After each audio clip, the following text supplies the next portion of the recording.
Mari, jemaat yang dikasihi Tuhan, kita akan bersama-sama memperkatakan apa yang dimaksud dengan Pentakosta ketiga dan Mazmur 91. Apa yang dimaksud dengan Pentakosta ketiga? 1. Pentakosta ketiga adalah pencurahan Roh Kudus yang dahsyat di zaman ini, melebihi yang terjadi di Asusastrit. 2. Pentakosta ketiga akan mengakibatkan penuaian jiwa yang terbesar dan yang terakhir sebelum Tuhan Yesus datang kembali. 3. Pentakosta ketiga akan membangkitkan generasi Yeremia, yaitu anak-anak muda yang dipenuhi Roh Kudus, cinta mati-matian kepada Tuhan Yesus, tidak kompromi terhadap dosa, dan akan bergerak untuk memenangkan jiwa. 4. Pentakosta ketiga lahir di Indonesia dan bergerak ke bangsa-bangsa. Gerakan ini dari timur ke barat dan akan kembali ke Yerusalem. 5. Pentakosta ketiga akan memberikan kuasa untuk menyelesaikan amanat agung, dan setelah itu Tuhan Yesus akan datang kembali. Mari bersama kita sepakat dan percaya mendeklarasikan firman Tuhan yang tertulis dalam Mazmur 91. Dalam lindungan Allah, orang yang duduk dalam lindungan yang maha tinggi dan bermalam dalam naungan yang maha kuasa akan berkata kepada Tuhan, tempat perlindunganku dan kubu pertahananku, Allahku yang kupercayai. Sungguh, Dialah yang akan melepaskan engkau dari jerat penangkap burung, dari penyakit sampar yang busuk. Dengan kepaknya Ia akan menudungi engkau, di bawah sayapnya engkau akan berlindung. Kesetiaannya ialah perisai dan pagar tembok. Engkau tak usah takut terhadap kedahsyatan malam, terhadap panah yang terbang di waktu siang, terhadap penyakit sampar yang berjalan di dalam gelap, terhadap penyakit menular yang mengamuk di waktu petang. Walau 1.000 orang rebah di sisimu dan 10.000 di sebelah kananmu, tetapi itu tidak akan menimpamu. Engkau hanya menontonnya dengan matamu sendiri dan melihat pembalasan terhadap orang-orang fasik. Sebab Tuhan ialah tempat perlindunganmu, yang maha tinggi telah kau buat tempat perteduhanmu. Malapetaka tidak akan menimpa kamu, dan tulah tidak akan mendekat kepada kemahmu. Sebab malaikat-malaikatnya akan diperintahkannya kepadamu untuk menjaga engkau di segala jalanmu. Mereka akan menatang engkau di atas tangannya, supaya kakimu jangan terantuk kepada batu. Singa dan ular tedung akan kau langkahi. Engkau akan menginjak anak singa dan ular naga. Sungguh, hatinya melekat kepadaku, maka aku akan meluputkannya. Aku akan membentenginya, sebab ia mengenal namaku. Bila ia berseru kepadaku, aku akan menjawab. Aku akan menyertai dia dalam kesesakan. Aku akan meluputkannya dan memuliakannya. Dengan panjang umur akan kukenyangkan dia, dan akan kuperlihatkan kepadanya keselamatan daripadaku. Haleluya! Amin.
Mari jemaat yang kasih, kita bangkit bersama, kita bangkit berdiri, kita mau berdoa syafaat. Sungguh Engkau baik Tuhan dalam kehidupan kami. Engkau sudah mengubahkan hidup kami menjadi lebih baik. Engkaulah perisai dalam kehidupan kami. Sehingga ketika kami berjalan di lembah kekelaman, kami boleh berkata, Tuhan adalah gembalaku, takkan kekurangan aku. Terima kasih buat Indonesia. Ya Tuhan, selamatkanlah Indonesia. Biarlah perkenanan Tuhan turun atas Indonesia. Indonesia diberkati dari Sabang sampai Merauke. Dan biarlah Tuhan Indonesia semakin baik, semakin maju. Indonesia ada di dalam tangan-Mu. Tuhan memberkati Presiden dan wakilnya, Pak Prabowo dan Pak Gibran, bahkan seluruh jajaran pemerintahan yang ada. Biarlah Tuhan diberikan kesatuan hati dalam memimpin dan menyelesaikan setiap permasalahan yang ada di bangsa Indonesia. Sehingga Indonesia menjadi bangsa yang adil dan makmur. Tuhan memberkati Gembala Sidang kami Pak Niko dan Gembala CK 7 terkasih Dr. Yanto.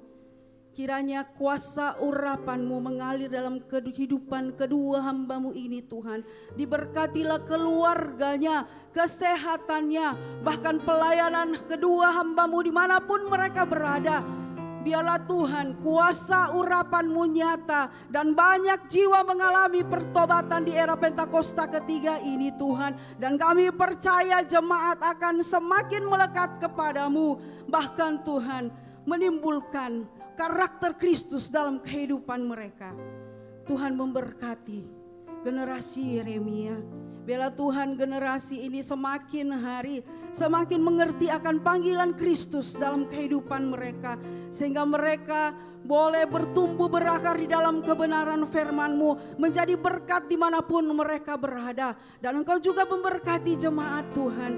Biarlah Tuhan kekuatan penyertaan-Mu sempurna dalam kehidupan jemaat-Mu PRJ Tuhan.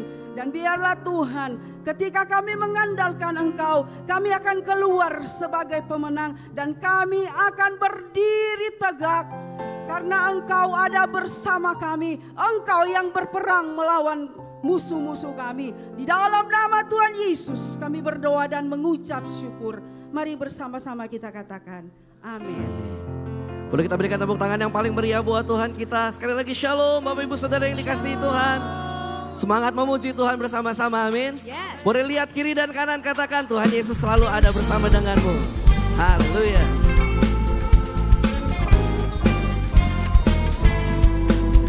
Karena apapun yang terjadi Bapak Ibu Saudara, kasih setia Tuhan selalu ada buat setiap kita.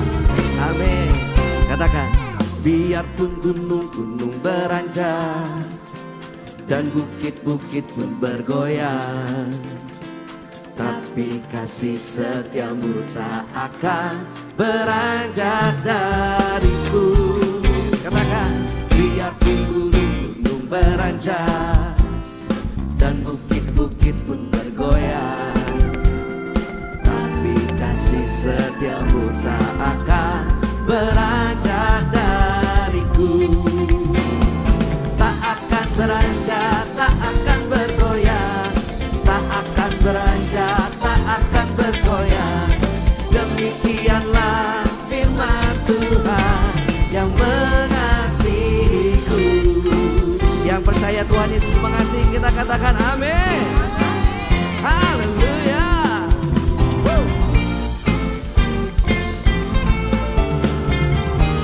Dengan keras katakan, say, biarpun gunung-gunung beranjak dan bukit-bukit pun bergoyang, tapi kasih setiamu tak akan beranjak dariku.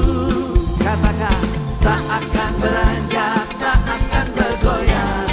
Tak akan beranjak, tak akan bergoyang. Demikianlah firman Tuhan yang mengasihiku. Boleh tepuk tangan di atas kepala sama-sama kok.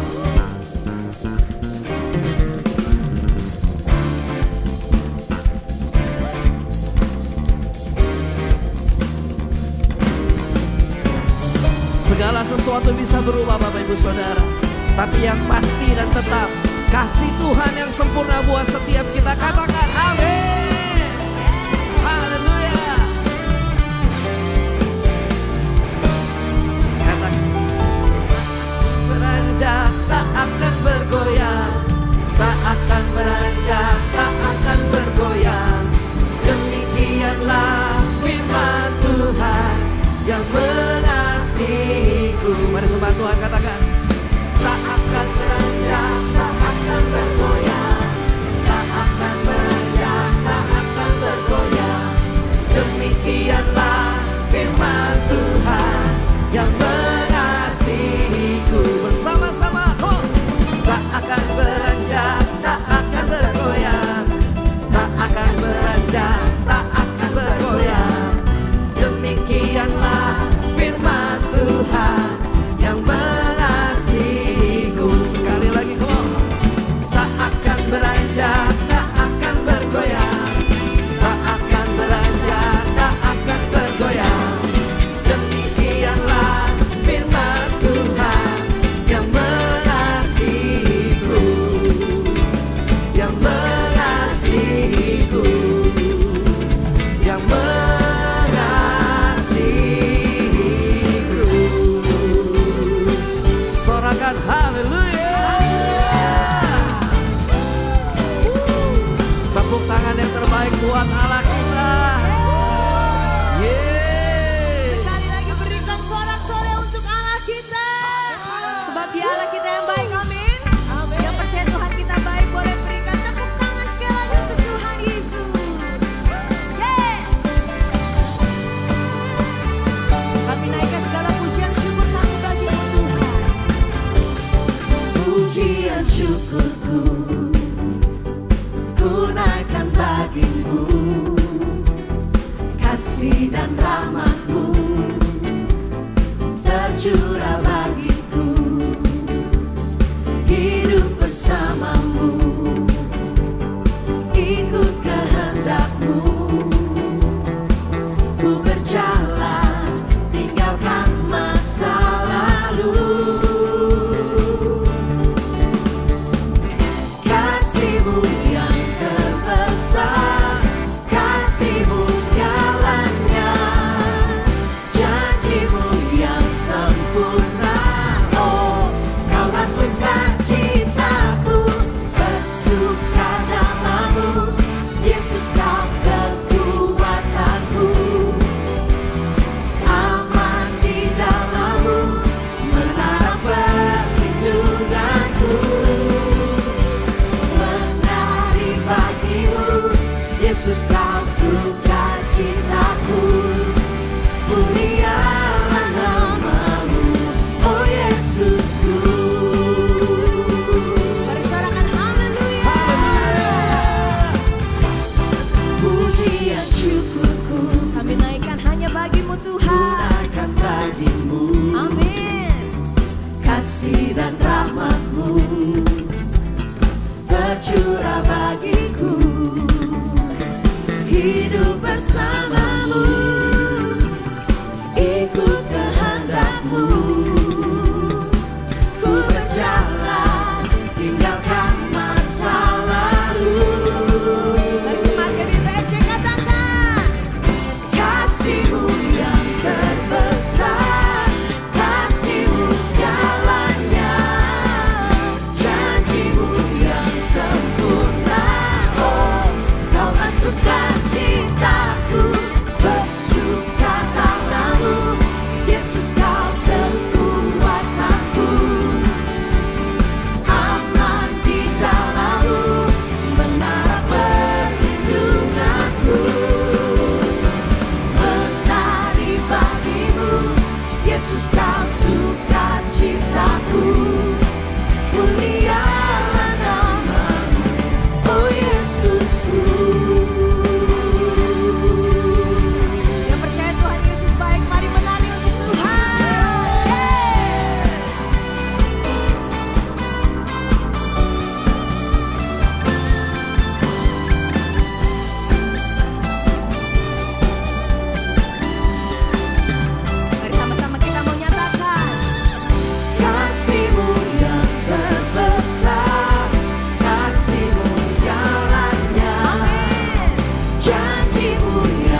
untuk Bapak Ibu Saudara. Saat ini kita akan mendengarkan pengumuman untuk seminggu ke depan. Kepada multimedia kami persilahkan.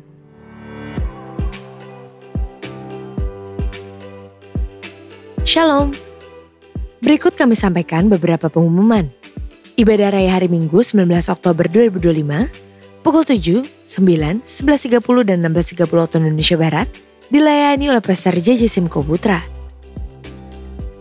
GBI Parja Mandarin pukul 9 waktu Indonesia Barat, dilayani oleh Pendeta Akun. Ibadah Raya disertai dengan ibadah King's Kid, ibadah anak berkebutuhan khusus, Little Blessing Toddler, Sekolah Minggu, Joshua Generation Kids Church English Service, Sekolah Minggu Mandarin Service, Ibadah Junior Church Indonesia Service, 316 Youth English Service, dan Ibadah 2PM Young Adult and Young Couple Service. Sayang, kamu mau makan siang apa hari ini? Aku kayaknya nasi goreng deh. Kalau kamu mau apa? Apa ya? Aku chicken Gordon Blue aja deh kalau gitu. Boleh, enak juga kelihatannya. Oke, kalau gitu aku pesen dulu ya. Boleh deh, kalau gitu aku ke toilet dulu ya, Beb. Oke, sayang.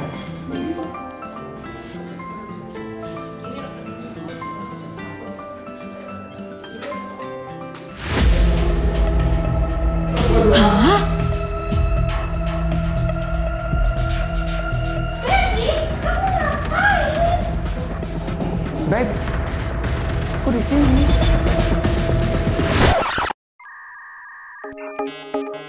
Cancer Ministry present Salah Fokus, Salfok, pada hari Sabtu 18 Oktober 2025, pukul 10.30, bersama Ibu Tin Setiawati dan kesaksian Bapak Bambang Siswoyo, Cancer Survival, bertempat di ICC, Sapphire and Pearl Room, Mall MGK Lantai 9, Kemayoran, Jakarta Pusat.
Unit Pelayanan Jemaat akan mengadakan penyerahan anak pada hari Minggu 26 Oktober 2025 pukul 11.30 waktu Indonesia Barat.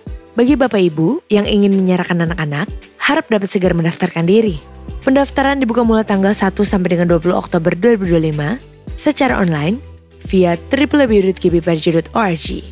Untuk informasi berlanjut, dapat menghubungi counter sekretariat di depan setelah ibadah selesai. Berikut kami informasikan pasangan dari Jemaat GBI Parja CK7 yang akan melangsungkan pemberkatan nikah.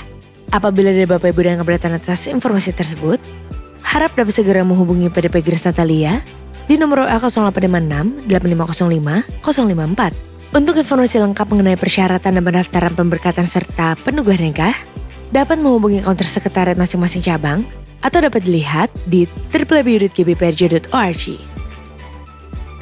Untuk info lengkap seluruh kegiatan GBI Parja CK7, maka Bapak Ibu dapat follow sosial media GBI Parja baik di Instagram, TikTok maupun Facebook. Sekian pengumuman pada hari ini. Terima kasih atas perhatian Bapak Ibu sekalian. Tuhan Yesus memberkati. Bapak Ibu Saudara, saya diizinkan Tuhan untuk mengajar di salah satu sekolah swasta Kristen di Jakarta. Dan kebiasaan kami adalah ada daily devotion di kelas. Daily devotion itu renungan harian bersama dengan anak-anak murid. Dan sekolah kami punya satu tema tahun ini adalah faith, tentang iman. Pada saat berkaitan dengan tema tersebut, kami bertanya ke murid-murid, what is the sadness moment of your life and how you handle it? Apa yang paling menyedihkan yang terjadi dalam kehidupanmu dan bagaimana cara kamu menghadapinya? Ada satu orang anak, dia angkat tangan dan kami tahu latar belakang anak ini. 1 tahun yang lalu mamanya baru meninggal. Lalu anak ini angkat tangan, saya cukup kaget. Tapi dia bilang begini, when my mom passed away, I thought that I couldn't live anymore. But now I'm still here. Waktu mama saya meninggal, saya pikir saya udah gak bisa hidup lagi. Tapi ternyata saya masih ada sampai hari ini. Ini anak kelas 4 Bapak Ibu Saudara. Dan pada saat anak itu berkata demikian, saya seperti digampar Tuhan. Karena untuk hal-hal yang tidak terjadi sesuai dengan rencana kita, sesuai dengan keinginan kita, kita sering bertanya sama Tuhan. Kita sering protes sama Tuhan. Kok begini sih Tuhan? Kita tidak menyalahkan Tuhan, tapi kita minimal kita bersungut-sungut. Saat saya mendengar kata-kata ini, sepertinya Tuhan sedang mengingatkan kembali saya. Dan semoga ini pun mengingatkan kita semua, bahwa sampai dengan hari ini pun, walaupun keadaanmu tidak sama seperti apa yang kamu pikirkan, tapi penyertaan Tuhan tidak akan pernah habis di dalam hidup kita. Dan hari ini saya mau tanya sama Bapak Ibu Saudara, mau gak kita tetap percaya kepada Tuhan walaupun sepertinya tidak ada dasar untuk percaya? Maukah kita tetap mengambil satu keputusan setia bersama dengan Tuhan dan menyembah Tuhan walaupun keadaan tidak seperti yang kita ingini? Yang mau berikan tepuk tangan yang terbaik buat Tuhan. Haleluya.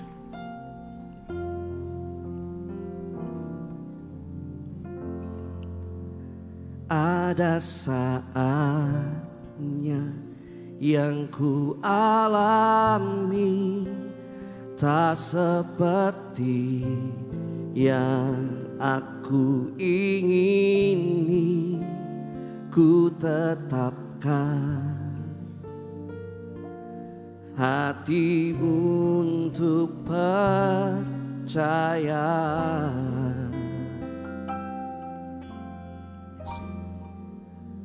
Ada saatnya yang ku hadapi, seringkali aku tak mengerti. Ku memilih untuk tetap setia.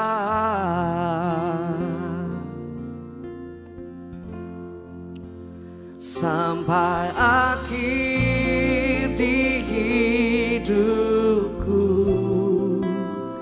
ku kan tetap menyembahmu, melayanimu seumur hidupku.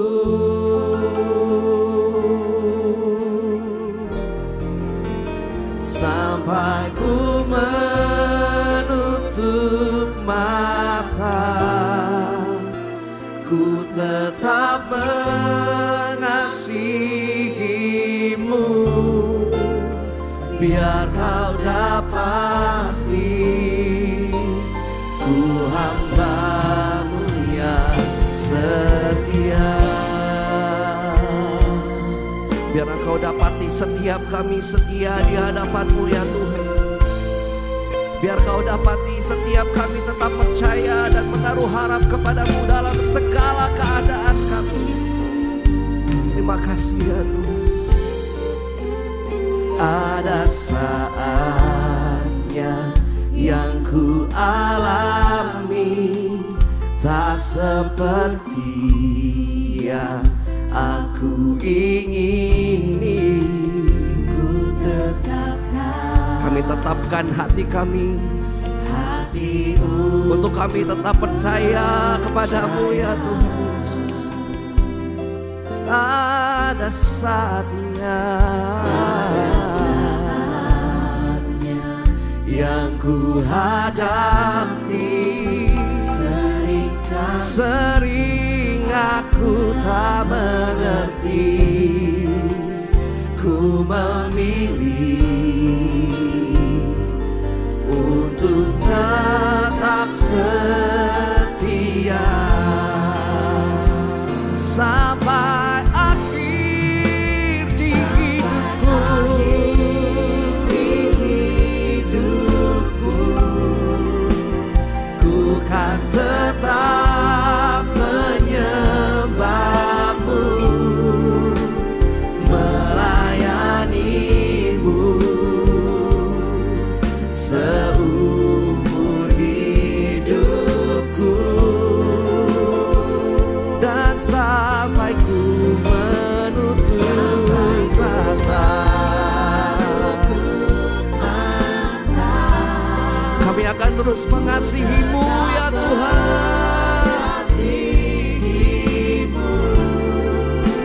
Biar Kau dapati ku hamba-Mu yang setia sampai akhir di hidupku. Sampai akhir di hidupku, ku kan tetap menyembahmu, melayanimu seumur hidupku, sampai pada akhirnya ya Tuhan. Sampai ku menutup mata. Yes Lord, biar Kau dapati ku hamba-Mu yang setia. Mari sembah Tuhan sama-sama.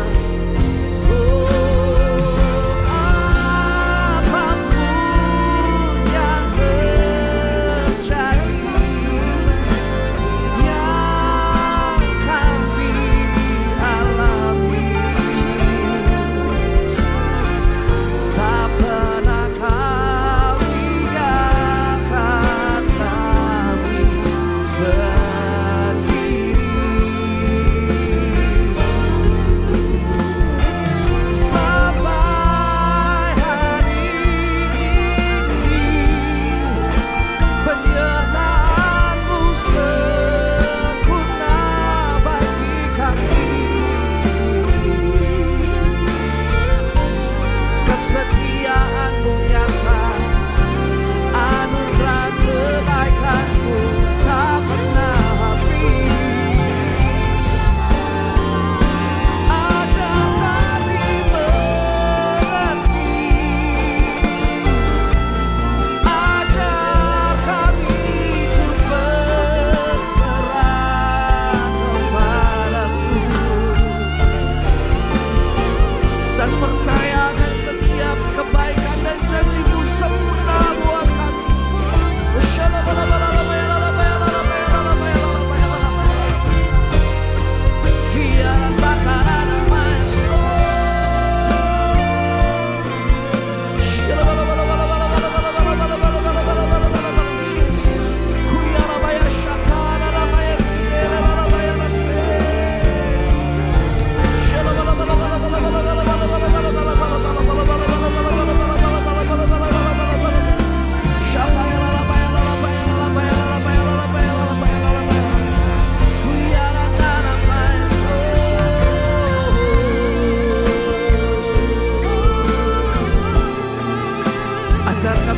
setiap kebaikan dan anugerah-Mu yang sempurna ya Tuhan.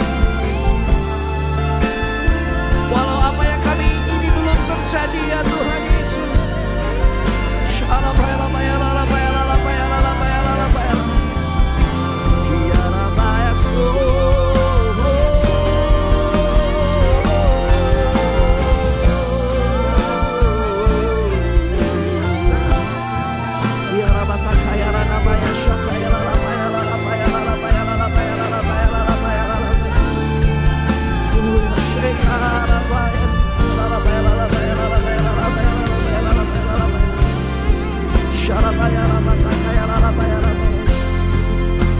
Ini setiap kami mau nyatakan di hadapan-Mu sampai akhir di hidupku, ku kan tetap menyembah-Mu, melayani-Mu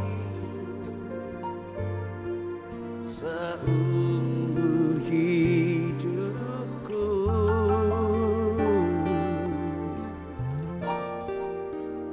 Sampai ku menutup mata. Yes Lord Jesus. Biar Kau dapati ku hamba-Mu yang setia. Boleh sambil angkat kedua tanganmu, nyatakan lebih lagi. Sampai akhir di hidupku,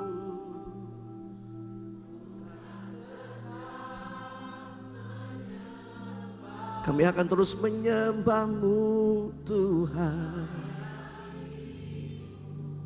melayani dengan segala yang kami miliki ya Tuhan.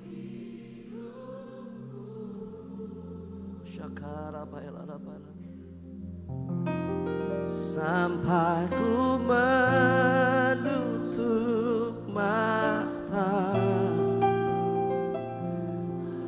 selamanya ku kan mengasihi-Mu. Biar Engkau mendapati kami, hamba-Mu yang setia Tuhan. Mari sama-sama nyatakan. Sampai akhir di hidupku, ku kan tetap menyembah-Mu, melayani-Mu.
so, so good. With every breath that I am able, I will sing of the goodness of God.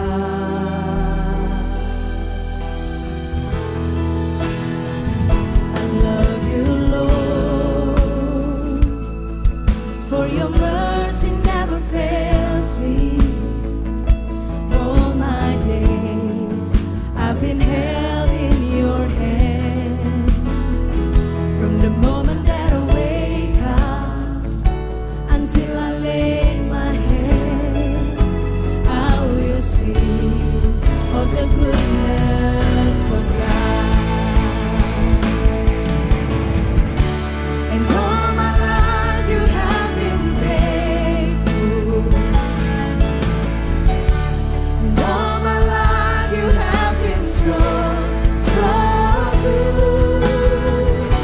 With every breath that I am able, I will sing of the goodness of God. Oh, I love your voice. You have led me through the fire in darkest night. You are close like no others. I've known you as a father. I've known you as a friend. I have lived in the goodness of God. All my life you have been faithful. And all my life you have been so, so good. With every breath that I am able, I will sing of the goodness of God. In all my life you have been faithful. You are so good, Lord. All my life you have been so, so good. With every breath that I am able, I will sing of the goodness of God. Mari sama-sama kita mengatakan, your goodness is running after me. Your goodness is running after me. With my life laid down, I surrender now. I give you everything. Your goodness is running after me. Oh, your goodness is running after me. Oh, your goodness is running after me. With my life laid down, I surrender now. I give you everything.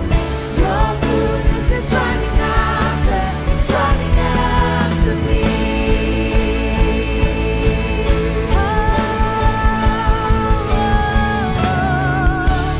All my life you have been faithful. All my life you have been so, so good. With every breath that I am able, I will sing of the goodness of God. All my life you have been faithful. You've been so good to me, Lord. All my life you have been so, so good. With every breath that I am able, I will sing of the goodness of God.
Terima kasih Tuhan Yesus. Kebaikan-Mu lebih dari segalanya.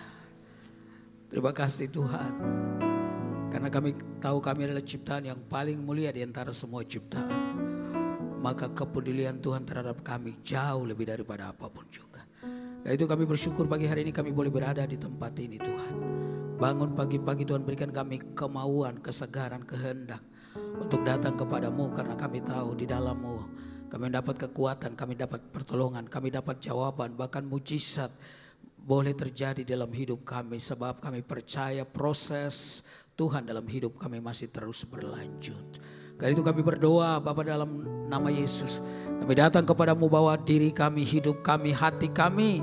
Biarlah Tuhan roh-Mu terpaut dalam roh kami supaya sesungguhnya apapun yang hamba katakan walaupun terbatas dalam banyak hal.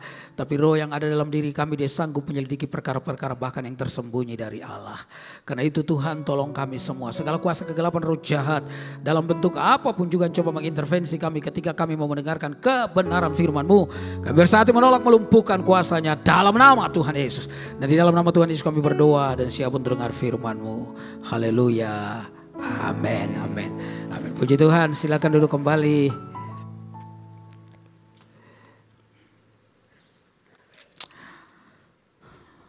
Salam.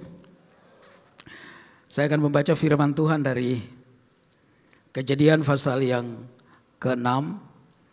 Kejadian pasal yang ke-6. Ayat yang ke-9. Ayat yang ke-9. Sampai ayat yang ke-13. Kejadian pasal yang ke-6 ayat yang ke-9 sampai ayat yang ke-13. Alkitab berkata demikian. Inilah riwayat Nuh. Nuh adalah seorang yang benar dan tidak bercela di antara orang-orang sejamannya. Dan Nuh itu hidup bergaul dengan Allah. Nuh memperanakan 3 orang laki-laki, Sem, Ham, dan Yafet. Adapun bumi telah rusak di hadapan Allah dan penuh dengan kekerasan. Allah menilik bumi itu dan sungguhlah rusak benar. Sebab semua manusia menjalankan hidup yang rusak di bumi.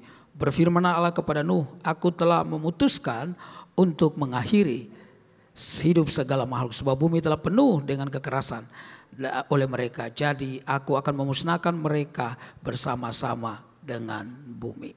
Hari ini saudara-saudara yang terkasih, pagi ini tema khotbah saya adalah bergaul, hasil bergaul dengan Tuhan.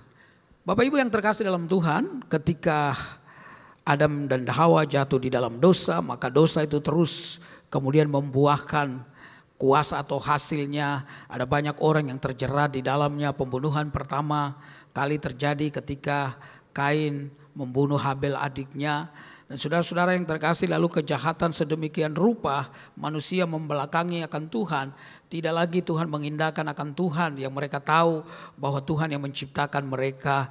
Tetapi di antara orang banyak itu Alkitab berkata Nuh adalah salah seorang yang hidupnya tidak bercela karena dia bergaul akrab dengan Tuhan. Dia bergaul kuat dengan Tuhan. Saudara-saudara yang terkasih, rohani kita jatuh bangunnya saudara atau naik turunnya bukan karena kita banyak pelayanan seperti saya di depan ini, teman-teman yang bernyanyi, teman-teman yang bermain musik, tetapi berapa banyak waktu yang kita pakai untuk bergaul dengan Tuhan. Sebab di sanalah letaknya kemenangan kita hari lepas hari. Saudara yang saya kasih dalam Tuhan, di dalam Alkitab dicatat Henok yang bergaul dalam Kejadian 5 ayat 24. Dia bergaul dengan Allah, saudara-saudara yang terkasih, di Kejadian 5 ayat 24 selama 300 tahun. Dan kemudian saudara yang terkasih, dia tidak mengalami kematian, tapi Tuhan mengangkat dia. Betapa kalau Anda bergaul dengan seseorang, Anda akan tahu orang itu seperti apa sebenarnya. Karena itu saya selalu bilang, saya nggak terlalu percaya dengan kesan pertama. Karena kesan pertama itu cenderung untuk menipu saudara. Makin lama kita kenal seseorang, makin kita tahu. Ada ledekan katakan orang untuk pendeta begini katanya. Pendeta itu pertama kali ketemu kita kagum. Tapi lama-lama kita kaget saudara yang terkasih. Saya berdoa supaya orang ketemu kita pertama dan seterusnya. Mereka makin melihat sesuatu yang luar biasa di dalam hidup kita. Kalau kita bergaul dengan seorang kita baru kenal. Lalu kemudian menjadi sahabat saudara yang terkasih. Dan sahabat itu pasti dia tahu apa yang terjadi dengan sahabatnya. Dalam Yohanes 15 ayat 15 Yesus berkata, aku tidak lagi memanggil kamu hamba, tapi aku memanggil kamu sahabat. Karena sahabat itu mengerti banget yang namanya apa yang terjadi dengan sahabatnya. Saudara, Alkitab menunjukkan kepada kita tentang orang-orang yang dalam hidupnya berkemenangan karena mereka bergaul kuat dengan Tuhan. Kalau kita membaca dalam Ibrani pasal 11, catatan tentang pahlawan iman itu, saudara-saudara yang terkasih, mereka bukan tanpa salah, mereka bukan tak punya kelemahan, tapi satu hal yang mereka nggak pernah lakukan adalah menyerah. Sebab apa? Mereka tahu kepada siapa yang mereka percayai. Bagaimana mereka tahu? Karena mereka bergaul akrab, mereka bergaul kuat dengan Tuhan. Karena itu saudara-saudara yang terkasih, hidup kekristenan kita tergantung seberapa banyak waktu yang kita investasikan untuk bergaul dengan Tuhan. Maka di sanalah kita akan melihat atau kita akan belajar, kita mengenal Tuhan itu seperti apa, pribadi yang seperti itu. Karena itu saudara yang terkasih dalam Tuhan, ketika orang mengenal Tuhan, orang mengalami apa yang di dalam Tuhan, kasihnya, pengampunannya, penyertaannya, pertolongannya, dan banyak hal kita bisa katakan apa saja itu, maka di sanalah mulai timbul sebuah kekaguman, lalu kita mulai setia kepada Tuhan. Sebab saudara-saudara yang terkasih, kadang-kadang kita dengan orang itu, Bapak Ibu yang terkasih, karena ketidaksetiaan lalu kita ragu-ragu. Beberapa pebisnis yang saya pernah bicara, saudara, ada satu saya ketemu di Medan, saudara-saudara yang terkasih. Dan dalam perjalanan dia antar saya ke airport Polonia Medan. Waktu itu belum airport yang sekarang, saudara. Dan dia berkata kepada saya, waduh Pak, saya lagi dalam keadaan terpuruk. Pak, nanti sebelum terbang doakan saya. Dan dia cerita, dulu dia bersama-sama bisnis dengan temannya. Begitu untung saudara yang terkasih, mereka baru bersama-sama. Tapi begitu rugi, memulai masalah, lalu saham teman saya itu ditarik dan saya berjuang seorang diri. Salah satu hal yang Tuhan tidak pernah lakukan adalah tidak setia. Alkitab berkata walaupun kita tidak setia, Tuhan tetap setia. Dan Tuhan seperti itulah yang pagi hari ini, yang setiap hari saudara dan saya percayai, sembah dan melayani Dia. Tuhan pribadi seperti itu yang harusnya kalau kita kenal, kita nggak ragu sedikit pun walaupun situasi masalah terjadi, air mata pergumulan, tapi kita kenal Tuhan kita, Tuhan yang setia, yang tidak pernah meninggalkan kita barang sedetik pun. Saudara, kalau kita mengerti ini, Bapak Ibu yang terkasih dalam Tuhan, kita nggak akan goyah. Di Surabaya saya ketemu dua anak muda, adik kakak. Dan saya tanya, kenapa kalian ke gereja? Apa alasannya kalian ke gereja? Lalu yang satu berkata, kalau saya ke gereja, kalau ada masalah baru saya ke gereja. Sebab saya tahu di gereja Tuhan bisa menyelesaikan masalah. Jadi kalau nggak ada masalah kamu nggak ke gereja. Ya kira-kira begitu.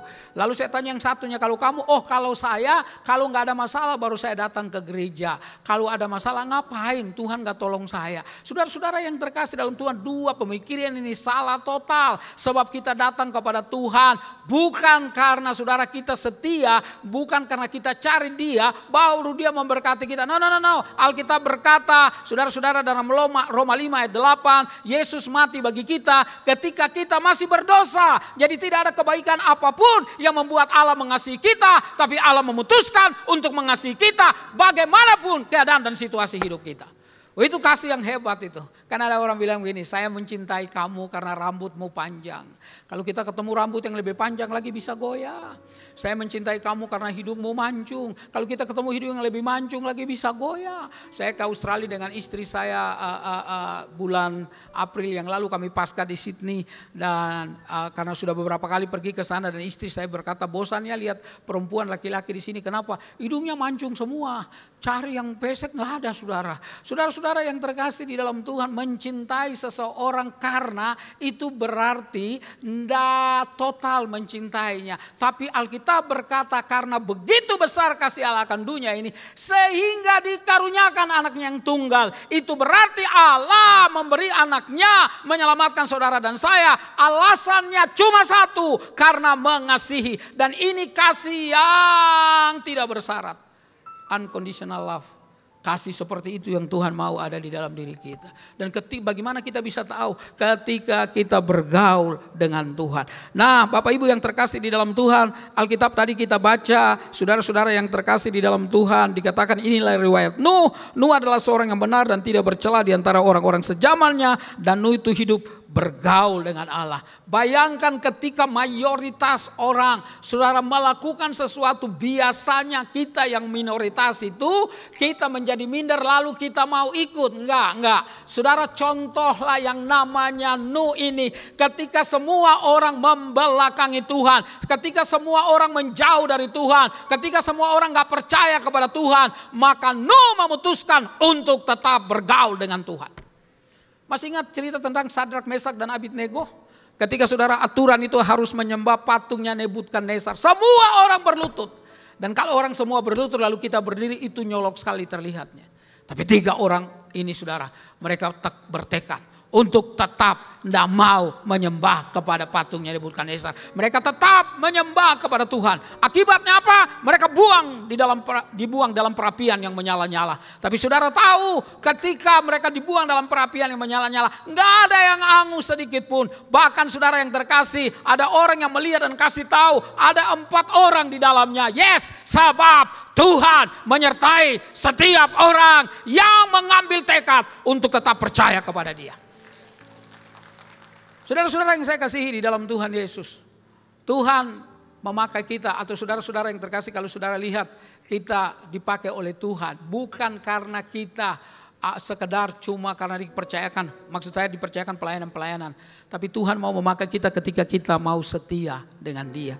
Saudara yang saya kasihi dalam Tuhan, Nuh itu hidup bergaul dengan Tuhan. Dia gak peduli walaupun dia sendirian, walaupun sepertinya dia terasing, walaupun dia minoritas, walaupun saudara-saudara yang terkasih orang bilang kamu gak ikut arus, gak apa-apa. Karena bagi dia Tuhan adalah nomor 1, yang lain itu belakangan.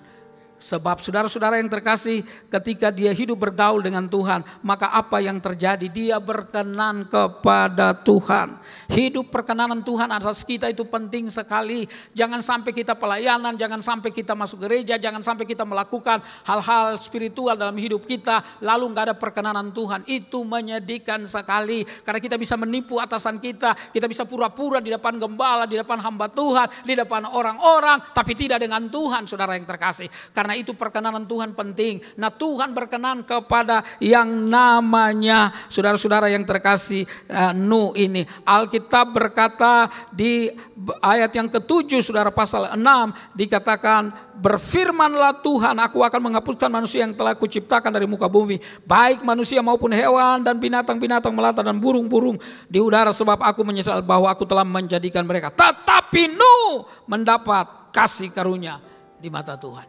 Saudara-saudara yang terkasih dalam Tuhan, pembelaan Tuhan dalam hidup kita jauh lebih penting dari siapapun juga. Hari Jumat yang lalu, tanggal 3 saya khotbah di rumahnya Pak Hotma Sitompul almarhum. Dan sekarang anaknya yang namanya Dito menggantikan dia untuk memimpin law firmnya mereka. Dan saya bilang sama Dito waktu Papa masih ada, setiap kali kalau Om khotbah, Papa selalu hadir. Hanya 2 kali yang gak hadir, 1 kali dia ada keluar negeri dan 1 kali bulan November waktu dia ke Penang untuk berobat.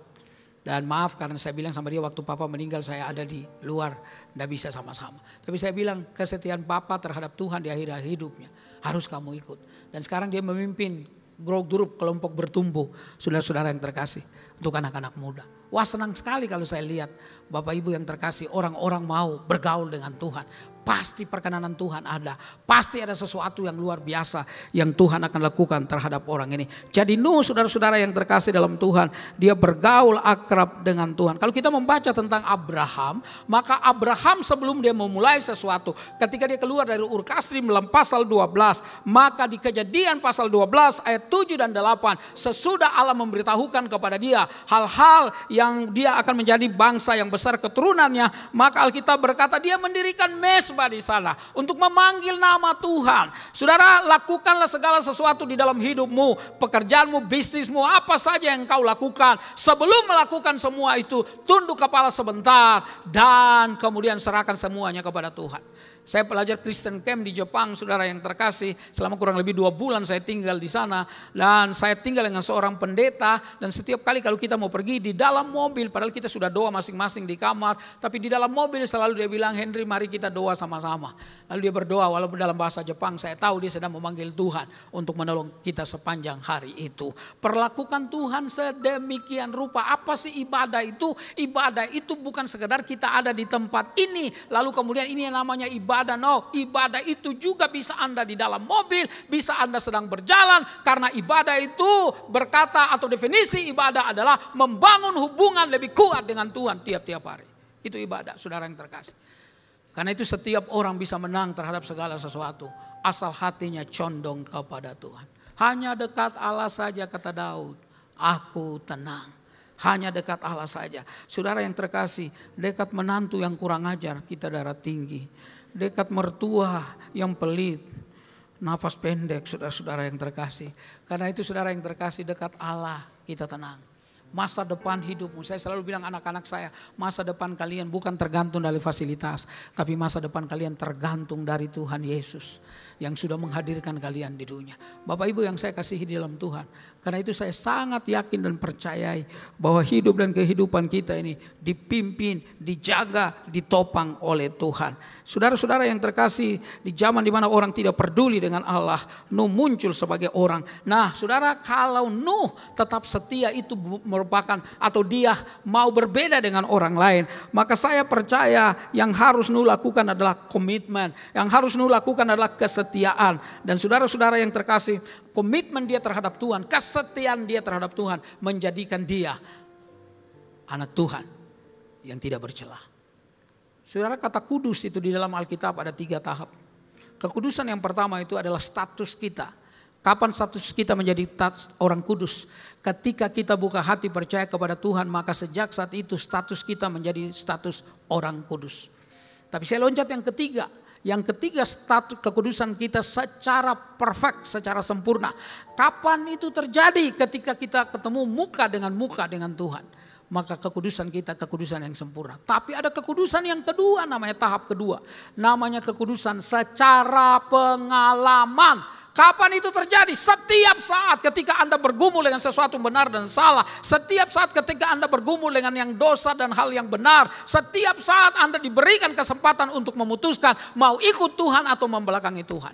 Itu kekudusan secara pengalaman. Jadi setiap orang dikasih hak. Dikasih saudara-saudara yang terkasih namanya kebebasan untuk memilih. Makanya kita diberikan saudara manusia yang bebas untuk memilih. Allah bukan bagaikan dalang yang kemudian menguasai wayang-wayang dia atur sana sini. Tapi juga dalam manusia seutuhnya kita punya kehendak untuk memilih. Karena itu saudara-saudara yang terkasih, saya berdoa supaya kita orang-orang yang memilih hal-hal yang baik. Tetap bergaul kuat dengan Tuhan. Yang kedua, teman Bapak Ibu yang terkasih dalam Tuhan, orang yang hidup bergaul akrab dengan Tuhan, bukan saja saudara-saudara yang terkasih dia hidup berkenan kepadanya, tetapi Allah memberitahukan rencana-rencananya. Wow, luar biasa Bapak Ibu yang terkasih. Dikatakan ayat 13, berfirmanlah Allah kepada Nuh, aku telah memutuskan untuk mengakhiri hidup segala makhluk, ya, sebab bumi telah penuh dengan kaum kekerasan, jadi mereka akan kumusnahkan dan seterusnya. Saudara-saudara yang terkasih dalam Tuhan, Allah yang punya segalanya, Allah yang punya begitu banyak hal yang kita nggak tahu, tapi ketika kita bergaul akrab dengan Tuhan, maka Dia memberitahukan kepada kita hal-hal apa yang harus kita lakukan. Bukankah ini sesuatu yang luar biasa? Itu berarti Allah melihat bahwa kita adalah orang-orang yang bisa dipercaya. Saya selalu ceritakan cerita ini, saudara yang terkasih. Seorang bapak satu ketika jengkel sekali dengan anaknya. Karena anaknya biasa pulang sekolah itu jam 3. Sekarang anaknya selalu pulang di atas jam 5. Setiap kali kalau bapaknya tanya, kamu baru dari mana? Dia selalu berkata, saya baru pulang belajar. Tapi lama-lama bapaknya curiga sama dia. Lalu satu ketika anak itu pulang jam 8. Bapaknya bilang, nak kamu berdiri di sana. Ternyata bapaknya beli sebuah robot. Dan dibilang, kamu berdiri di sisi kiri dari robot itu.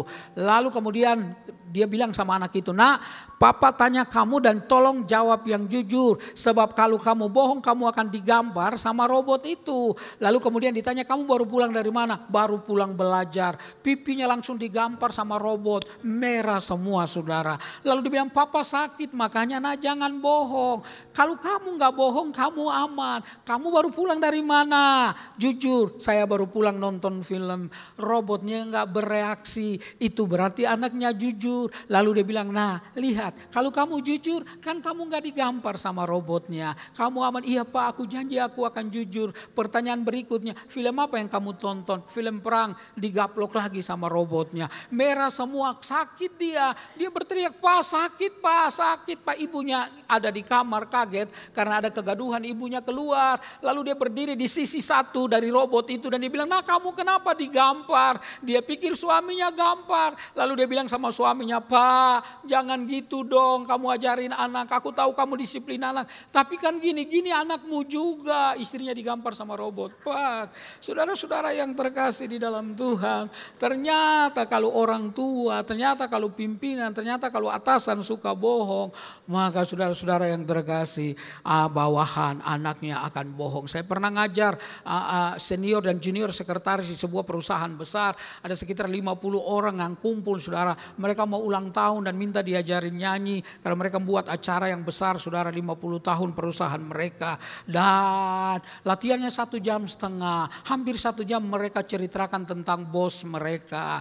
Yang saya dengar ada satu sekretaris bilang sama temannya, "Gile loh, tadi siang gue terima telepon dari istrinya bos. Karena bos bilang dia di kamar mandi padahal bos ada di situ." Saudara-saudara yang terkasih, jadi kalau sekretaris suka bohong itu salah bosnya saudara-saudara yang terkasih. Tapi Bapak Ibu yang saya kasihi di dalam Tuhan, yang namanya Nuh ini saudara-saudara dipercayakan oleh Tuhan. Wah, dipercayakan untuk hal-hal yang rahasia. Nggak ada satu orang yang tahu kecuali Allah, dan Allah kasih tahu kepada namanya Nuh. Wah, senang sekali kalau kita bisa dipercayakan dalam pelayanan. Karena itu saudara yang terkasih, butuh yang namanya komitmen, butuh yang namanya disiplin, butuh yang namanya kesetiaan supaya Tuhan percaya lagi hal-hal yang lebih besar lagi, lebih besar lagi. Karena Alkitab berkata kalau kita setia dalam perkara kecil, maka Tuhan akan percayakan kepada kita perkara-perkara yang besar. Saudara, kalau Anda wawancara, Anda tanya semua hamba-hamba Tuhan. Saya kalau ketemu dengan hamba-hamba Tuhan yang umurnya lebih tua dari saya kalau ketemu dengan gembala-gembala di sebuah gereja, saya selalu tanya bagaimana memulai pelayanan ini, apa saja tantangan-tantangan dan seterusnya. Kenapa? Karena orang-orang yang lama melayani sebagai gembala pasti dia dalam. Saya suka selalu berkata, seringkali saya ngomong sudah banyak makan asam garam, kecap, jeruk, lemon dan lain sebagainya. Karena saudara pengalamannya banyak dan banyak hal yang Tuhan percayakan kepada dia. Saya baca sebuah buku seorang pendeta dari sebuah negara. Dia bangun di negara yang mengalami beberapa musim termasuk musim dingin. Tiap malam jam 2 malam dia berlutut dan dia berdoa. Sampai pada musim dingin pun dia tetap berlutut dan dia berdoa. Lalu istrinya berkata, "Pak, musim dingin begini gak usah berlutut di lantai. Naik saja di tempat tidur." Tapi dia berkata begini, "Mah, ada 500 jemaat yang Tuhan percayakan kepada saya. Dan saya gak tahu mereka sedang melakukan apa. Tapi doa akan menolong, bahkan mencegah mereka dari hal-hal yang salah dan tidak benar." Saudara-saudara yang terkasih,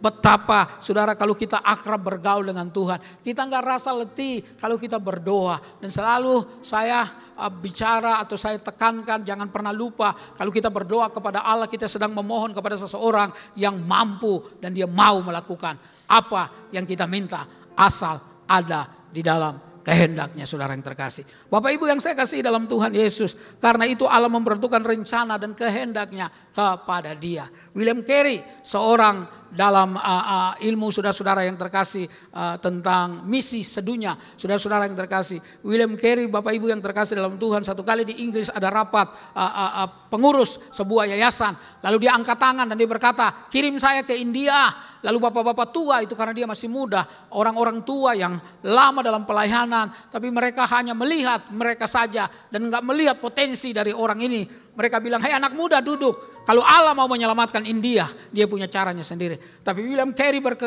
bersikeras. Lalu akhirnya dia pergi ke India. Dan semboyan William Carey yang sangat terkenal, ini hamba Tuhan ini, dia berkata, "Harapkanlah perkara-perkara besar dari Allah dan lakukanlah perkara-perkara besar bagi Allah." Bapak Ibu yang terkasih di dalam Tuhan Yesus, dia pergi ke sana dan banyak orang dimenangkan. Ada satu negara di Asia yang ada seseorang datang ke sana, seorang misionaris datang ke sana, saudara, nggak ada orang Kristen, dia tinggal puluhan tahun di sana, bahkan saudara-saudara dia melayani dengan setia, dan waktu dia mau meninggal hampir nggak ada lagi orang kafir. Bapak Ibu yang terkasih, kenapa demikian? Karena saya percaya orang ini setia, bergaul akrab dengan Tuhan, karena itu Tuhan mempercayakan dia hal-hal yang luar biasa dalam hidupnya. Bapak Ibu yang saya kasih, karena itu jangan puas jadi penonton. Jangan puas hanya berdiam diri. Tapi minta supaya Tuhan menolong kita. Tuhan membuka mata rohani kita. Supaya kita melihat apa yang mau Tuhan lakukan dalam hidup kita. Sehingga dalam hidup ini kita bisa, saudara yang terkasih, menjadi duta-dutanya Tuhan di dalam kehidupan di dunia ini. Bapak Ibu yang terkasih dalam Tuhan, ada orang berkata bahwa bersaksi sekarang susah. Dulu juga susah Pak, Bu, dulu juga susah. Dulu orang sampai mati, dulu sampai orang dipenggal, dulu orang digantung, dulu orang ditarik, saudara yang terkasih, dengan binatang sehingga pahanya, kakinya robek, saudara-saudara, pahanya. Semua orang lakukan itu karena satu hal, mereka cinta Tuhan. Dan tidak ada yang bisa memisahkan kita dari kasih Allah. Apapun itu, bahkan Rasul Paulus berkata, maut sekalipun. Karena itu teman-teman, Bapak Ibu yang terkasih dalam Tuhan, saya yakin dan percaya bahwa yang namanya rencana Allah dan kehendaknya akan diberitahu kepada kita yang rajin untuk bergaul dengan Tuhan, yang rajin untuk bersekutu dengan Tuhan, yang rajin ambil waktu untuk bergaul akrab dengan Tuhan, memohon dalam doa, dalam pujian, dalam membaca kitab suci. Hati kita yang tetap condong kepada Tuhan, maka Tuhan akan menyatakan rahasia-rahasianya kepada kita. Bapak Ibu yang saya kasihi di dalam Tuhan, Alkitab penuh dengan hal-hal yang luar biasa. Paulus, saudara-saudara yang terkasih di dalam Tuhan, dia adalah seseorang yang hebat sekali, tapi dia adalah seorang preman rohani, saudara yang terkasih. Ketika dia mengetahui ada banyak atau sekte yang baru, katakanlah begitu, pada zaman itu, Yesus dengan pengikut-pengikutnya, lalu kemudian dia mencari jalan, menarik mereka, memenjarakan mereka, saudara. Wah, dia lakukan hal-hal yang kasar kepada orang-orang percaya waktu itu. Tetapi saudara-saudara yang terkasih di dalam Tuhan Yesus, Alkitab berkata satu ketika Yesus menampakkan diri kepada dia, dia berubah dan dia menulis di dalam Alkitab bahwa orang-orang yang berhikmat secara dunia akan dikalahkan orang-orang yang ada dalam Tuhan. Orang-orang yang pintar akan dikalahkan oleh orang-orang yang dilihat bodoh tapi hidup di dalam Tuhan. Artinya saudara yang terkasih dalam Tuhan, semuanya bukan tergantung dari hebatnya kita, tapi tergantung dari anugerah Tuhan dalam hidup kita. Saya selalu ingat Pak Walidi yang kami menangkan, seorang abang beca di Solo, saudara-saudara yang terkasih dalam Tuhan. Di tahun sekitar saya masih kuliah, di tahun sekitar tahun 85. Bapak Ibu yang terkasih dalam Tuhan, Pak Walidi ini dia selalu mengantar kami. Dia tinggal di perumahan abang beca di mana kami mulai buka pos pelayanan di sana, dan dia selalu yang antar kami dengan becanya. Dan satu ketika saya berkelakar karena udah sering, saya bilang, Pak Walidi gantian nanti saya yang narik becanya. Dia bilang, jangan Pak, Pak Henry kakinya pendek, nanti kita jatuh. Saudara-saudara, terus terang banget saudara-saudara yang terkasih. Lalu kemudian satu kali dia bilang, Pak boleh gak saya ikut masuk? Oh silakan. Dia ikut, ternyata dia senang nyanyi. Jadi dia senang sekali, kan kita persekutuan lebih banyak nyanyinya. Lalu Bapak Ibu yang terkasih, di atas beca dia genjot beca sambil dia nyanyi lagu yang kita nyanyikan, Dinten Niki, lagu bahasa Jawa itu, hari ini harinya Tuhan. Dan saudara-saudara yang terkasih dalam Tuhan, sampai satu ketika kami layani dia secara pribadi dan kemudian dibaptis. Dia sekolah teologi karena ijazahnya cuma SMP. Dalam sistem sekolah teologi waktu itu namanya ijazah teologi, bukan sarjana teologi. Karena sarjana teologi itu tamat dari SMA, dia cuma tamat SMP. Nah dia tamat 3 tahun dan dia melayani sebuah jemaat di pinggir kota Solo. Dan dia meninggal kira-kira 3 atau 4 tahun yang lalu.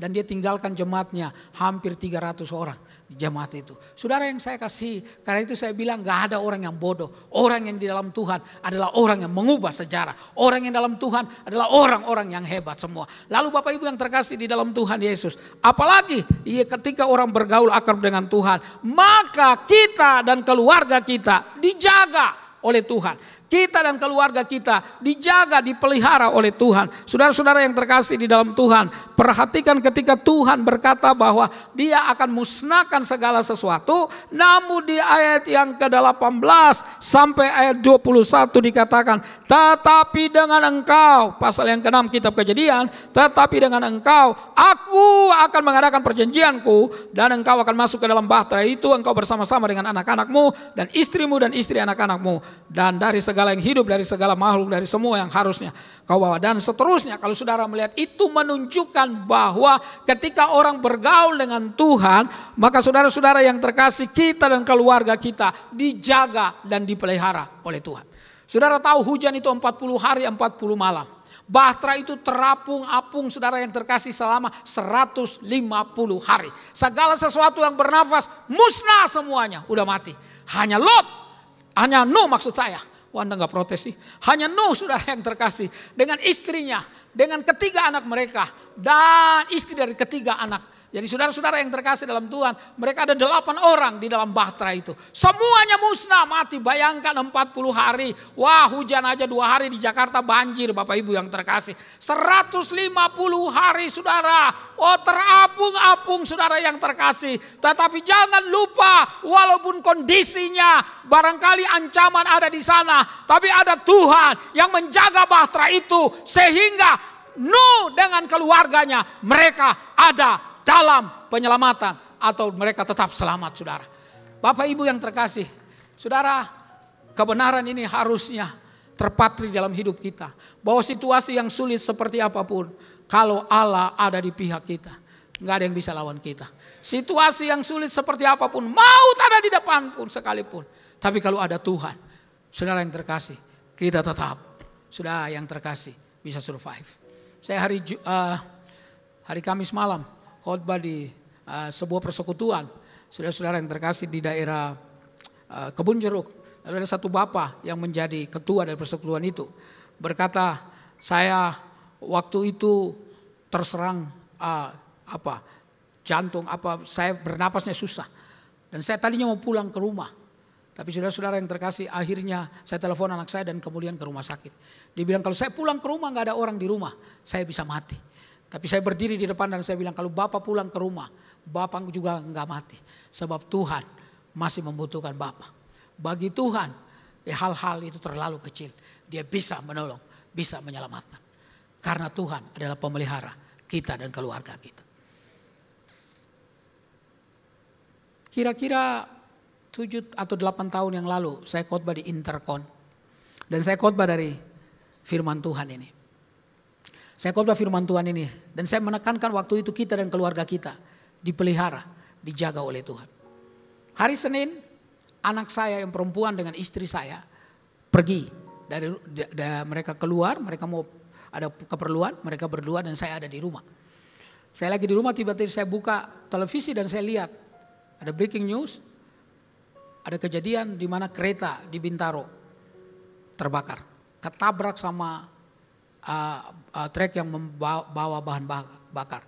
Saudara-saudara yang terkasih dalam Tuhan, dan saya ingat, istri dan anak saya, mereka tadi pergi naik kereta. Saya coba telepon mereka. Saya telepon dan istri atau anak saya lupa waktu itu angkat. Dan saya tanya, kalian di mana? Pak, kami tadi hampir terbakar, Pak. Keretanya terbakar. Tapi kami kemudian loncat. Dan gimana keadaannya? Nggak apa-apa, Pak. Istri saya dengan suara bergetar. Saudara-saudara, hari itu saya langsung masuk kamar, saya berdoa. Terima kasih Tuhan. Hari Minggu saya khotbah tentang Tuhan menjaga kita dan keluarga kita. Hari Senin kejadian itu. Dan Tuhan membuktikan apa yang saya khotbahkan itu adalah hal yang benar. Karena itu saudara yang terkasih, kalau Alkitab bicara, jangan pernah takut. Kalau Alkitab menjanjikan atau ada di dalamnya ada perintah, tapi juga di dalamnya ada dorongan untuk kita. Di dalamnya ada janji untuk kita. Jangan pernah ragu. Karena kalau Allah yang berjanji, dia tidak pernah tidak menepatinya. Dia selalu menepati janji. Saudara-saudara yang saya kasihi di dalam Tuhan. Karena itu saya yakin dan percaya. Kita dan keluarga kita yang ada di sini, kita semua dipelihara, dijaga oleh Tuhan. Dulu saya kalau naik pesawat agak takut itu kalau mulai ada goncangan tuh. Udah mulai keringat dingin saudara-saudara yang terkasih. Tapi sekarang kalau ada goncangan naik pesawat, saya bilang Tuhan, terserah Tuhan. Mau mendarat di mana terserah. di bandara lain terserah. Atau mendarat langsung di surga juga terserah Tuhan. Lalu saya berdoa dan nyenyak tidurnya. Saudara-saudara yang terkasih dalam Tuhan, karena betul itu yang saya bilang, saudara yang terkasih, bahwa maut tidak bisa memisahkan kita. Jadi tenang aja, tenang aja. Anak Tuhan rumahnya bukan cuma di dunia, di surga nanti ada rumahnya. Dan itu kekal selama-lamanya. Bapak Ibu yang terkasih dalam Tuhan, kalau bicara tentang hidup yang akan datang, saya nggak tahu waktu itu kita akan nyanyi untuk Tuhan selama-lamanya. Saya nggak tahu siapa yang main musik, saya nggak tahu siapa yang pimpin pujian, tapi hari itu semua orang menyanyi untuk siapa? Anak domba yang tak bercela itu. Karena itu belajar waktu di dunia ini, ayo nyanyi dengan sungguh, jangan orang nyanyi bengong gitu loh. Saya pernah khotbah di satu gereja, saudara, gembalanya duduk samping saya, pemimpin pujiannya semangat banget, gembalanya begini. Hampir saya mau tanya, Bapak punya persoalan apa dengan pemimpin pujiannya? Saudara yang saya kasihi di dalam Tuhan Yesus, karena itu kita dan keluarga kita pasti ditolong, pasti dijaga oleh Tuhan. Pasti saudara, pastikan itu, karena keluarga ini Tuhan yang membentuk. Kalau Tuhan yang membentuk, Tuhan yang menjaga. Saudara, kita semua diberkati sama oleh berkat sama yang ditumpahkan. Ya, hamba Tuhan atau gembala-gembala menumpahkan tangan di atas kepala kita, suami istri waktu itu, dan saya percaya berkat itu mengikuti kita seumur hidup kita. Dia jaga kita. Karena itu saudara-saudara yang terkasih di dalam Tuhan Yesus, jangan pernah khawatir dengan apapun. Kita dan keluarga kita, asalkan kita bergaul akrab dengan Tuhan. Yang terakhir saudara yang terkasih, ayat 22. Lalu Nuh melakukan semuanya itu tepat seperti yang diperintahkan Allah. Tepat itu bahasa tekniknya, persisi saudara yang terkasih. Kata hamartia itu, dosa itu saudara yang terkasih, itu adalah miss target, meleset dari sasaran. Jadi Tuhan kalau kasih nilai kita 9 lalu kita cuma 8, itu meleset dari sasaran. Artinya Bapak Ibu yang terkasih dalam Tuhan, setiap kita anak-anak Tuhan harus melakukan tepat seperti yang Tuhan mau kita lakukan. Saudara, jangan Anda menatap saya dan berkata begini, emang Bapak hidup Bapak enggak sempurna? Enggak sempurna. Tetapi kita dalam proses untuk menuju ke sana. Karena itu Bapak Ibu yang terkasih, jangan pernah lepaskan tanganmu dari tangan sahabat kita dari Galilea yang namanya Yesus. Dia selalu ulurkan tangannya, jangan jalan sendirian saudara, jangan jalan sendirian. Anda enggak kuat, iblis itu pintar, dia malaikat yang jatuh saudara yang terkasih. Jadi dia lebih pintar dari Anda. Tetapi saudara-saudara yang terkasih, saudara dan saya adalah umat tebusan Yesus Kristus. Karena itu ada malaikat juga yang diutus untuk menjaga setiap kita anak-anak Tuhan. Kita dikawal oleh Tuhan, enggak pernah sendirian. Ada Tuhan yang menjaga kita. Nuh melakukan tepat seperti yang diperintahkan. Kalau kita dengar-dengaran akan Tuhan, kalau kita bergaul akrab dengan Tuhan, kalau kita setia kepada Tuhan, kalau kita berkomitmen untuk terus ikut Dia, kalau kita berdisiplin rohani kita untuk jadi lebih baik, maka saudara-saudara yang terkasih, apa yang kita lakukan itu pasti ada dalam kehendaknya.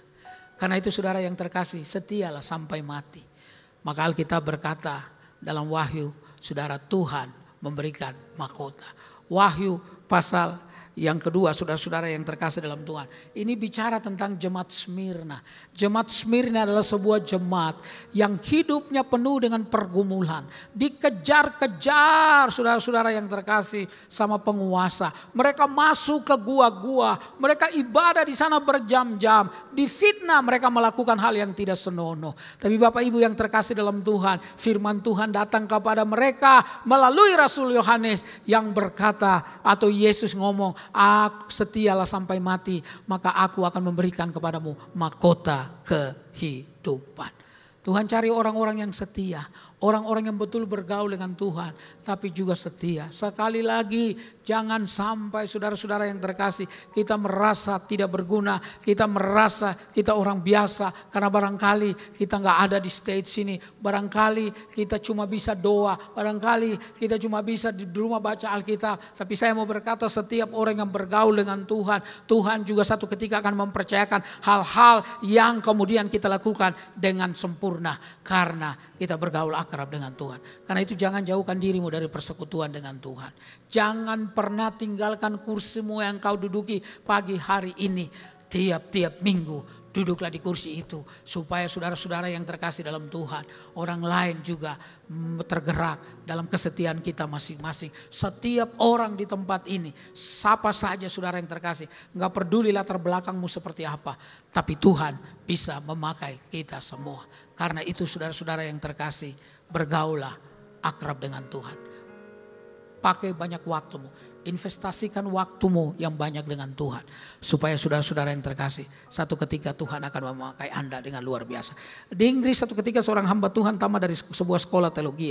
Dan biasanya saudara-saudara yang terkasih zaman itu, orang kalau tamat dari sekolah teologi harus melamar ke gereja untuk jadi gembala sidang atau untuk menjadi hamba Tuhan. Dia tidak pernah lamaran yang tidak pernah ditanggapi. Tidak ada orang yang panggil dia.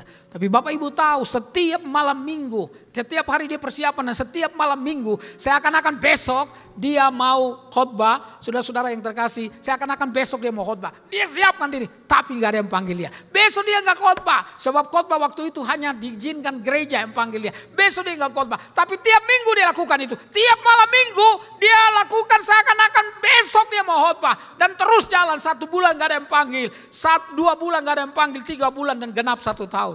Kemudian sebuah gereja panggil dia, dan dia menjadi pengkhotbah yang luar biasa. Waktu dia meninggal, orang berjejer di jalan melebihi Raja Inggris yang meninggal. Kenapa saudara yang terkasih? Kalau Tuhan angkat kita, gak ada seseorang pun yang bisa menurunkan kita. Haleluya, tunduk kepala dan kita berdoa. Haleluya.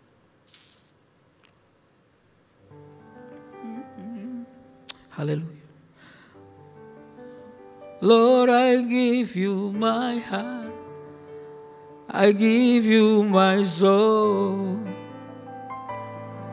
I live for you alone. Every breath that I take, every moment I'm awake. Lord, have your way. Lord, I give you my heart, I give you my soul, I live for you alone.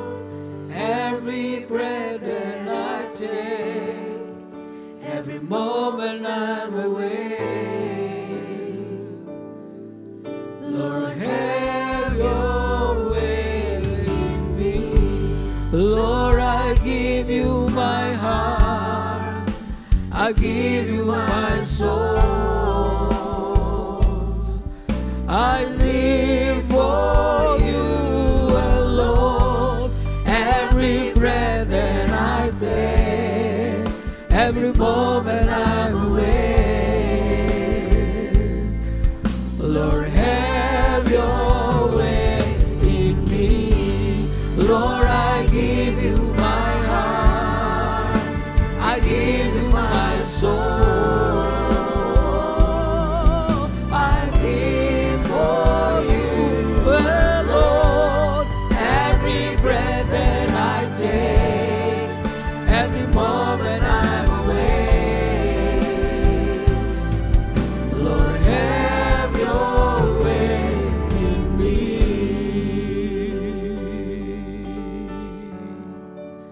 Tuhan memberikan waktu kita sama, 1 hari 24 jam. Tuhan memberikan kita Alkitab, Tuhan memberikan kita pikiran, Tuhan memberikan kita tubuh yang sehat. Tetapi berapa banyak waktu yang kita investasikan kepada untuk Tuhan. Diam di hadapan Tuhan, dalam firman-Nya, dalam doa, dalam pujian. Karena sebenarnya di sanalah letak kemenangan kita. Jangan biarkan hidupmu kalah dan kalah lagi. Tapi pacu dirimu, dorong dirimu sedemikian rupa. Sehingga kita boleh berkata seperti Daud, yang berkata jiwa dan batinku, pujilah Tuhan. Tuhan ada di sini, dalam hidup kita. Tak pernah Dia tinggalkan kita. Mari kita berdiri bersama-sama. Kita nyanyikan lagu ini sebagai komitmen kita kepada Tuhan. Lord, I give you my heart, I give you my soul, I live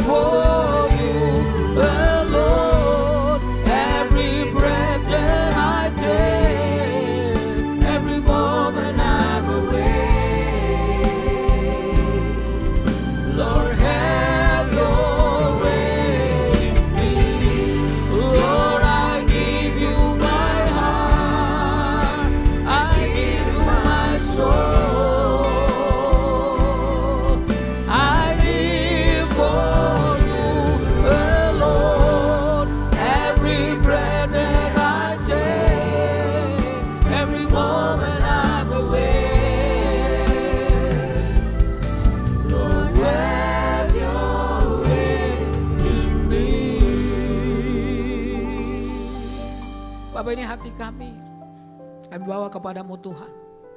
Mewakili Tuhan seluruh hidup kami, jiwa kami, roh kami. Tuhan, biarlah Bapa kami menjadi anak-anak-Mu yang tidak saja berdiam di hari-hari berlalu kami Tuhan. Tapi hari-hari yang kami lalui adalah hari-hari yang penuh dengan hubungan yang kuat, yang akrab dengan Tuhan. Sehingga dalam hidup kami bukan kekalahan tapi kemenangan demi kemenangan. Tiap-tiap hari Tuhan Yesus kami mengenal Engkau makin dalam dan makin dalam. Sehingga kami percaya Tuhan Engkau akan percayakan hal-hal yang menjadi rahasia bagi banyak orang. Engkau percayakan kepada kami. Di sana ada hikmat, di sana ada kekuatan. Di sana ada banyak hal berkat-berkat surgawi yang Tuhan beri kepada kami. Terima kasih Tuhan ketika kami dekat, ketika kami percaya, ketika kami berkomitmen, ketika kami setia, maka kami dan keluarga kami dijaga oleh Tuhan. Karena itu kami percaya anak-anak kami mereka nggak akan minta-minta. Anak-anak kami akan mengubah sejarah banyak orang di sekitar mereka. Ya Tuhan, hamba berdoa untuk suami, istri, anak-anak, semua keluarga besar di keluarga kami masing-masing. Supaya hati kami condong kepada Tuhan. Dunia dengan segala macam tawaran yang kelihatannya enak, tapi ujungnya ada kebinasaan. Tapi Allah kami mendidik kami di semua Tuhan lini kehidupan kami dalam disiplin yang kuat. Supaya kami didapati tepat, tak bercelah di hadapan Tuhan. Terima kasih Bapa. Ini doa kami, ini penyerahan hidup kami. Kami serahkan sepenuhnya hanya di dalam nama Tuhan kami Yesus Kristus. Haleluya. Katakan sama-sama. Amin. Puji Tuhan, silakan duduk kembali Bapak Ibu Saudara yang dikasihi Tuhan. Yang diberkati Tuhan, sekali lagi kita berikan tepuk tangan yang paling meriah buat Tuhan Yesus. Terima kasih pada Bapak Pendeta Henry Salakparang untuk pelayanannya, juga untuk kebenaran firman Tuhan yang dibagikan pagi hari ini. Tuhan Yesus memberkati Bapak dan keluarga berlimpah-limpah. Puji nama Tuhan, kita akan mempersiapkan persembahan. Bapak Ibu Saudara yang membutuhkan amplop persembahan boleh angkat tangannya, maka teman-teman pengerja akan melayani Bapak Ibu Saudara sekalian. Tetapi sebelumnya, apakah ada dari Bapak Ibu Saudara yang baru pertama kali hadir beribadah bersama dengan kami di GBI PRJ? Bisa angkat tangan. Apakah ada? Ada di belakang. Puji Tuhan. Mari kita berikan tepuk tangan yang paling meriah. Selamat datang Bapak. Selamat beribadah di tempat ini. Untuk Bapak Ibu Saudara yang baru pertama kali beribadah di tempat ini, sebagai jiwa baru bisa scan QR Code yang ada di layar untuk mengisi biodata jiwa baru. Dan kita akan memberikan persembahan. Bapak Ibu Saudara yang memberikan persembahan dengan cara kris, scan kris yang ada di depan bangku Bapak Ibu Saudara ataupun di layar, pastikan penerimanya adalah kolekte GBI PRJ. Tapi sebelumnya kita akan mendengarkan beberapa pengumuman. Shalom Bapak Ibu sekalian. Puji syukur kepada Tuhan atas pemeliharaannya, bahwa nanti pada tanggal 14 Desember kita akan merayakan anniversary GBI PRJ yang ke-28 tahun. Kiranya pimpinan dan tuntunan Tuhan Yesus menyertai kita semua dan semakin banyak jiwa-jiwa yang dimenangkan untuk kemuliaan namanya. Menyambut ibadah anniversary GBI PRJ yang ke-28 tersebut, kami telah menyiapkan paket-paket bagi jemaat yang ingin mendukung dalam bentuk sponsorship. Kami ada siapkan 6 paket untuk menyesuaikan kebutuhan dan kerinduan untuk Bapak dan Ibu sekalian. Untuk detail informasi dan proposal dapat diminta di kantor sekretariat di depan. Terima kasih untuk dukungan Bapak Ibu sekalian. Pengumuman selanjutnya, kami juga menghimbau bagi Bapak dan Ibu untuk mengupdate informasi yang ada di KKJ Bapak Ibu sekalian. Sekiranya ada perubahan nomor telepon, alamat, dan lain-lain, dapat menghubungi ke meja counter sekretariat di depan. Bersamaan dengan perayaan anniversary nanti, kita juga akan melaunching melalui tiket, melalui apps dengan yang terbaru dan terupdate dan ringan. Jadi bisa nanti Bapak Ibu dapat mengakses di apps tersebut ya. Untuk informasi selanjutnya mengenai tiket nanti akan diinfokan lebih lanjut. Baik, mari saya undangnya semua bangkit berdiri, kita akan memberikan persembahan kita buat Tuhan dan sekarang kita tutup dalam doa berkat. Terima kasih Yesus, Bapa kami bersyukur buat semua berkat-Mu, kami membawa persembahan sebagai wujud syukur. Kami percaya kami menerima kesehatan, keluarga, bisnis dalam pekerjaan dan kuliah yang terbaik. Inilah waktu memberi persembahan, dalam nama Tuhan Yesus kami mengucap syukur, haleluya, amin. segalanya yang ku miliki, semuanya daripadamu kan ku bawa. Persembahanku yang terbaik hanya bagimu.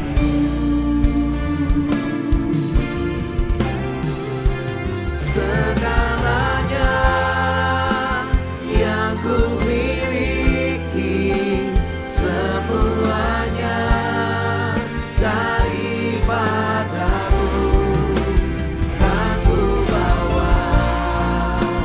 Persembahanku yang terbaik hanya bagimu kan ku bawa.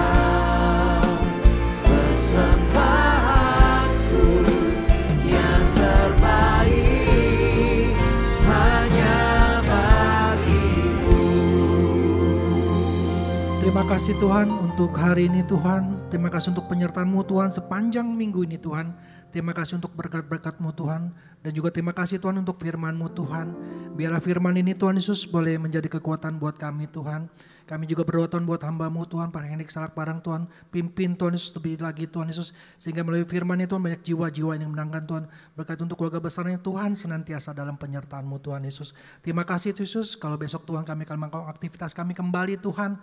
Bekerja Tuhan, usaha kami, bisnis kami. Apapun yang kami lakukan, kiranya Tuhan buat berhasil. Berkati anak-anak kami Tuhan dalam studinya Tuhan. Berikan kepintaran 10 kali lipat dari banyak duniawi. Jemaat GBI yang kasih Tuhan, terimalah berkat yang berlimpah-limpah dari Bapa di surga. Cinta kasih daripada kita Tuhan Yesus Kristus dan persekutuan manis Roh Kudus. Mulai saat ini sampai Tuhan Yesus datang untuk kedua kalinya. Menjemput kita di awan-awan permai, bahkan untuk selama-lamanya. Bagi setiap nama berkat, mari katakan amin. Shalom saudara, saya percaya hari ini kita semua tetap bersuka cita di dalam kebaikan Tuhan. Dalam edisi Voice of Pentecost kali ini, saya akan membahas tentang berintegritas di tengah krisis hidup. Saudara, di hari-hari ini, ujian integritas sedang terjadi bagi saudara dan saya. Contohnya, apakah kita tetap baik saat dalam tekanan, akan tetap loyal dalam keadaan kekurangan, atau justru berkompromi dengan dunia saat sakit, gagal, bahkan sampai saat miskin mendadak. Saudara, perlu kita ingat bahwa integritas adalah hasil pembentukan dan tidak otomatis bisa dimiliki seseorang. Pembentukan integritas membutuhkan ujian, proses, dan waktu. Di dalam Mazmur 1 ayat 1 berkata, "Berbahagialah orang yang tidak berjalan menurut nasihat orang fasik, yang tidak berdiri di jalan orang berdosa, dan yang tidak duduk dalam kumpulan pencemooh."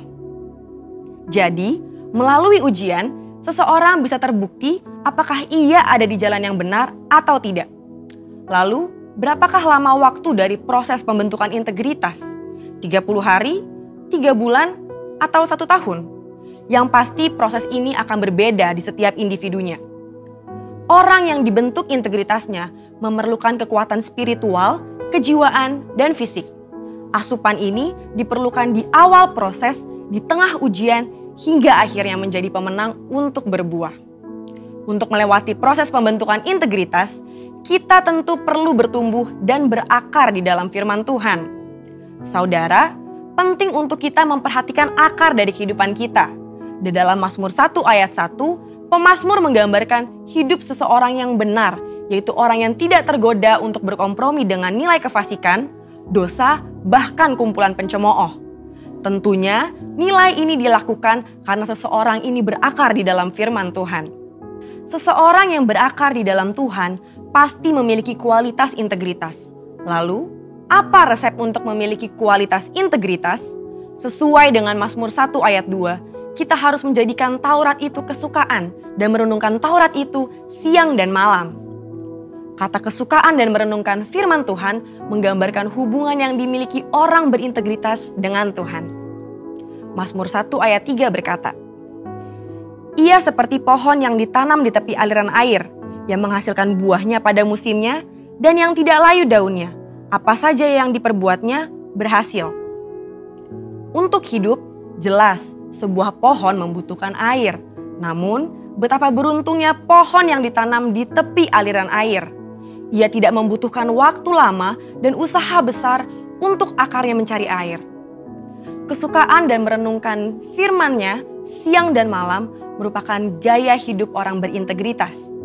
Hal ini digambarkan dalam Mazmur 1 ayat 2 dan 3. Dikatakan gaya hidup karena hal ini dilakukan setiap hari.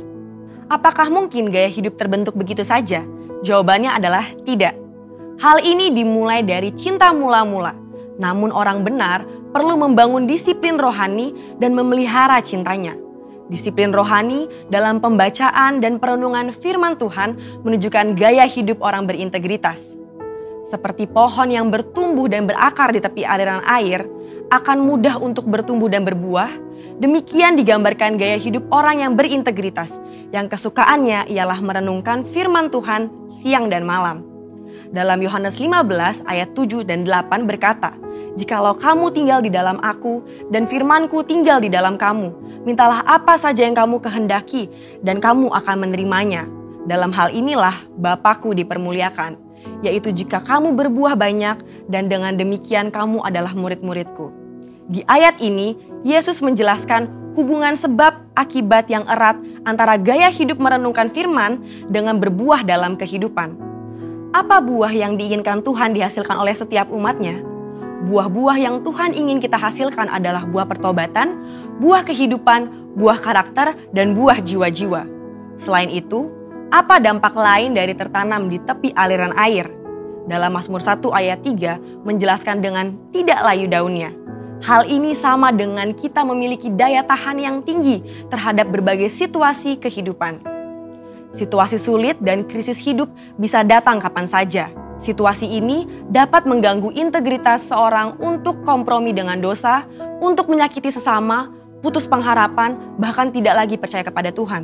Lewat pemazmur, Tuhan hendak mengatakan kepada kita bahwa dari hubungan seseorang dengan Tuhan, lewat gaya hidup cinta akan firman Tuhan, bukan hanya agar kita berbuah, tapi juga agar kita tetap berintegritas. Di mata Tuhan, orang seperti ini dipandang dan dijanjikan apa saja yang ia perbuat berhasil. Saya percaya kita yang sudah mendengar ini akan semakin memperhatikan akar kita, perhatikan gaya hidup kita, dan perhatikan hubungan kita dengan firman Tuhan. Saudara, untuk penjelasan yang lebih lanjut dari tim teologi kami, silakan klik link yang ada di atas atau scan QR Code yang tersedia. Tuhan Yesus memberkati.